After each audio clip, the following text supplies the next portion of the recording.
Hello and welcome students, Gyanjyoti coaching centre পক্ষ থেকে তোমাদের সকলকে আরো একবার ওয়েলকাম। এর আগের দিনে তোমাদের সিলেবাস কিন্তু আমি ডিসকাস করে দিয়েছি এবং আজকে কিন্তু বলতে পারো সেই সিলেবাস থেকে ফার্স্ট যে তোমাদের টপিক রয়েছে ইনক্লুশন অ্যান্ড ইনক্লুসিভ এডুকেশন যেটা রয়েছে সেটা নিয়ে কিন্তু আমরা ডিটেলস আলোচনা করব। তো আজকে আমরা আলোচনা করব ইনক্লুশন নিয়ে, ঠিক আছে, যার বাংলা কি অন্তর্ভুক্তিকরণ। তো এটা নিয়ে আজকে আমরা আলোচনা করব। চলো আলোচনার বিষয় শুরু করার আগে তোমাদেরকে একটা খুব ইম্পর্টেন্ট ইনফরমেশন আমি দিয়ে নিই, দেন আমি আলোচনার বিষয়ে ফিরে আসছি। দেখো তোমরা এখানে দুটো কন্ট্যাক্ট নাম্বার দেখতে পাচ্ছ, ঠিক আছে, এই যে দুটো কন্ট্যাক্ট নাম্বার দেখতে পাচ্ছ, মুছে গেছে, দাঁড়ো, দেখো দুটো কন্ট্যাক্ট নাম্বার দেখতে পাচ্ছ। নাম্বার দুটি হলো আমাদের জ্ঞানজ্যোতি কোচিং সেন্টারের অফিসিয়াল হেল্পলাইন নাম্বার 7076398606, 6295916282। যে কোনো একটি নাম্বারে কল করে তোমরা কিন্তু সরাসরি আমাদের সাথে যোগাযোগ করে নিতে পারো, ঠিক আছে। অ্যাডমিশন কিন্তু শুরু হয়ে গিয়েছে, মোটামুটি একটা কি বলবো যে আর কিছুদিনের মধ্যেই কিন্তু আমার পেইড ব্যাচের যে ক্লাসেসগুলো রয়েছে সেগুলো কিন্তু আমি শুরু করে দেব। যারা চাচ্ছ যে প্রথম থেকে প্রত্যেকটা টপিক সুন্দরভাবে ক্লিয়ার করে নিতে, তারা কাইন্ডলি কিন্তু অ্যাডমিশন করে নিতে পারো। কন্ট্যাক্ট নাম্বার এখানে দিয়ে দেওয়া আছে। অবশ্যই তোমাদেরকে মনে রাখতে হবে সোম থেকে শনিবারের মধ্যে কল করবে এবং অফিস আওয়ারে কল করবে। সানডে কিন্তু আমাদের অফ থাকে, আমাদের ছুটি থাকে, সানডে কিন্তু কেউ কল করো না, ঠিক আছে। কন্ট্যাক্ট নাম্বার দেখিয়ে দিলাম, কখন কল করবে সমস্তটা বলে দিলাম। এবার তোমরা ক্যামেরার ওপার থেকে ভাবছো আচ্ছা সব তো বলে দেওয়া হলো ম্যাম, কিন্তু কোর্স ফির ব্যাপারে কিছু বললেন না। চলো তাহলে এই কনফিউশনটা দূর করে দিই, দেন আমরা ক্লাস শুরু করছি। দেখো তোমরা এই স্ট্রাকচারটা ফলো করবে, ঠিক আছে। 1199 এটা হচ্ছে তোমাদের কোর্স ফি, 1199 এটা হলো তোমাদের কোর্স ফি। এই যে মূল্য ধার্য করা হয়েছে এর বিনিময়ে কিন্তু তোমরা তোমাদের এই যে সেমিস্টার রয়েছে, ফিফথ সেমিস্টার পুরো কমপ্লিট করতে পারছো। মাঝখানে কিন্তু আর কোনো কিছু তোমাদের পে করতে হয় না, ঠিক আছে। এই মূল্যের বিনিময়ে তোমরা পেইড ব্যাচের ক্লাসেসগুলো পেয়ে যাচ্ছ, দেন কি পাচ্ছ, নোটস পত্র পাচ্ছ, ঠিক আছে। সমস্ত কিছু কিন্তু তোমরা এই বিনিময়ে পেয়ে যাচ্ছ 1199। অ্যাডমিশন শুরু হয়ে গিয়েছে, ঠিক আছে। আর কিছুদিন পরে আমাদের পেইড ব্যাচের ক্লাসেসে শুরু হয়ে যাবে, যত তাড়াতাড়ি সম্ভব তোমরা যোগাযোগ করে নিও। এইবারে চলো আমরা আলোচনার বিষয়ে ফিরে আসছি। দেখো তাহলে আলোচনা করছি আজকে কি নিয়ে, আমরা অন্তর্ভুক্তিকরণ নিয়ে। দেখো প্রকৃতপক্ষে অন্তর্ভুক্তিকরণ শব্দটি প্রথম ব্যবহৃত হয় কোথায়? ফ্রান্সে, ঠিক আছে। প্রথম ব্যবহৃত হয় ফ্রান্সে 1990 খ্রিস্টাব্দে সবার প্রথম শব্দটির তাত্ত্বিক ব্যাখ্যা কিন্তু দেওয়া হয়। এরপর বর্ডিয়ান এবং লুংম্যানের মতে অন্তর্ভুক্তিকরণের অর্থ কি? সমগ্র জনগণকে একসঙ্গে সাথে নিয়ে কাজ করা, ঠিক আছে। বিষয়টা কিন্তু খুব সহজ। তোমরা হয়তো যখন সিলেবাসে দেখেছিলে যে এরকম একটা টাইটেল দিয়ে এভাবে একটা সিলেবাস তোমাদেরকে এবার দিয়ে দেওয়া হয়েছে, তখন কিন্তু অনেকেই, ঠিক আছে, অনেকেই হয়তো ভেবেছে যে এটা কি একটা কঠিন বিষয় আমাদেরকে এবার দিয়ে দেওয়া হলো, কিন্তু বিষয়টা কিন্তু ততটাও কঠিন নয়, ঠিক আছে। দাঁড়াও এক সেকেন্ড, কালি চেঞ্জ করে নিই। আচ্ছা, তো কি বলা হচ্ছে? এই যে ইনক্লুশন বা অন্তর্ভুক্তিকরণ, এর অর্থ কি? সমগ্র জনগণকে একসাথে নিয়ে কাজ করা, যাতে কি হবে, যাতে সকলেই কিন্তু উপকৃত হবে এবং সবার মধ্যে একটা পারস্পরিক নির্ভরশীলতা গড়ে উঠবে।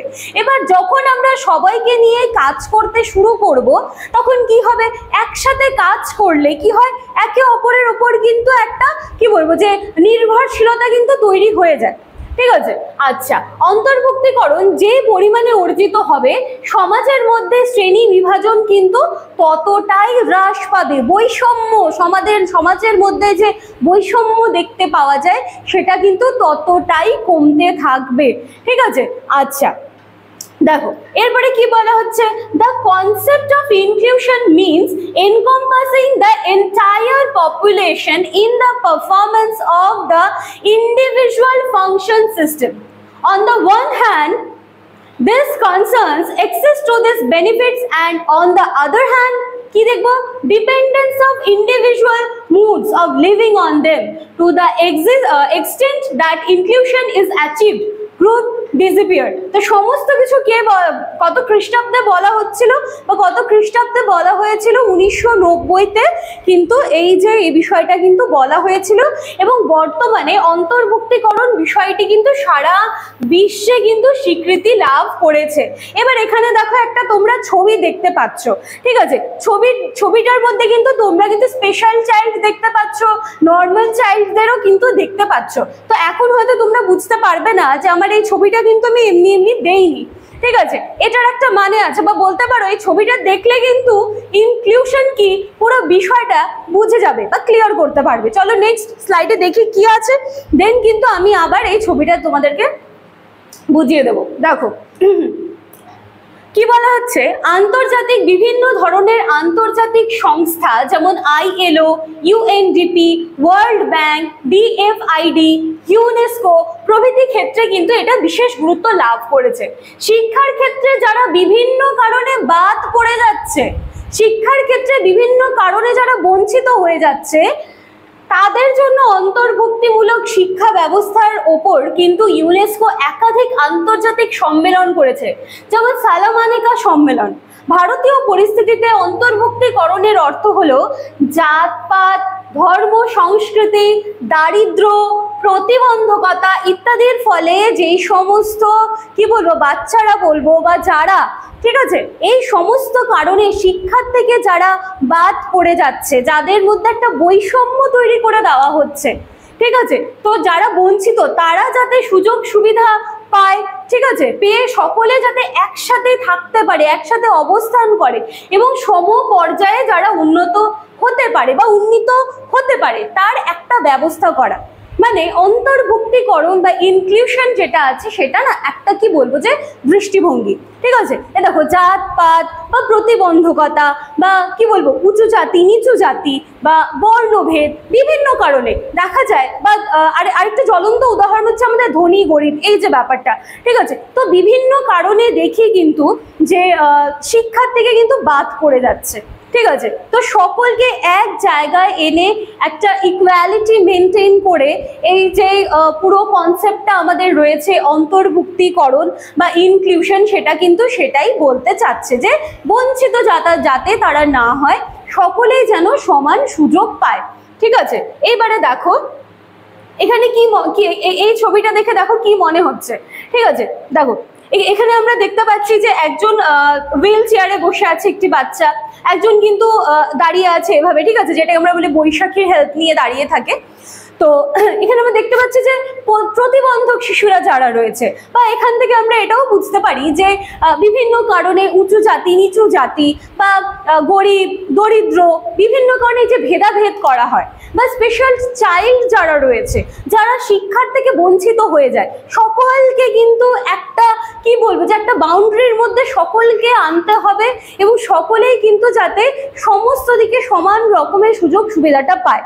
কি দেওয়া আছে? লার্নিং নোজ নো বাউন্ডারি, ঠিক আছে? লার্নিং নোজ কি বলা হচ্ছে? নো বাউন্ডস, ঠিক আছে? কোনো কিন্তু বাধ্যবাধকতা এই জায়গায় কিন্তু নেই, এটা সকলের জন্য সমান রয়েছে, ঠিক আছে? তো ছবিটা সেই উদ্দেশ্যে আমি রেখেছিলাম।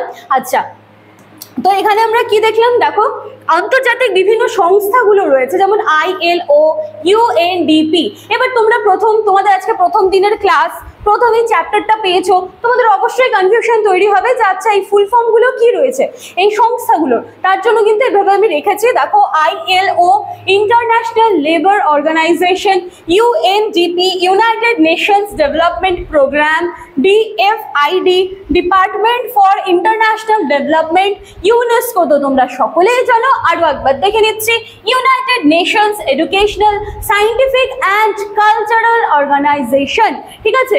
এই যে সংস্থাগুলো রয়েছে, ঠিক আছে, এই সংস্থাগুলো কিন্তু বলা হচ্ছে যে বিভিন্ন প্রভৃতি ক্ষেত্রে কিন্তু এরা বিভিন্নভাবে কিন্তু গুরুত্ব লাভ করেছে এবং শিক্ষার ক্ষেত্রে যারা বিভিন্ন কারণে বাদ পড়ে যাচ্ছে সেই ক্ষেত্রে এর পরেই কিন্তু আমরা আলোচনা করবো আবার ইনক্লুসিভ এডুকেশন নিয়ে, অন্তর্ভুক্তিমূলক শিক্ষা ব্যবস্থার উপর ইউনেস্কো কিন্তু দেখা যাচ্ছে যে আন্তর্জাতিক সম্মেলন করেছে যে যারা বিভিন্ন কারণে বাদ পড়ে যাচ্ছে শিক্ষা থেকে, ঠিক আছে? তাহলে এইটুকু ছিল কিন্তু আজকে তোমাদের ইনক্লুশন নিয়ে আমি আলোচনা করলাম।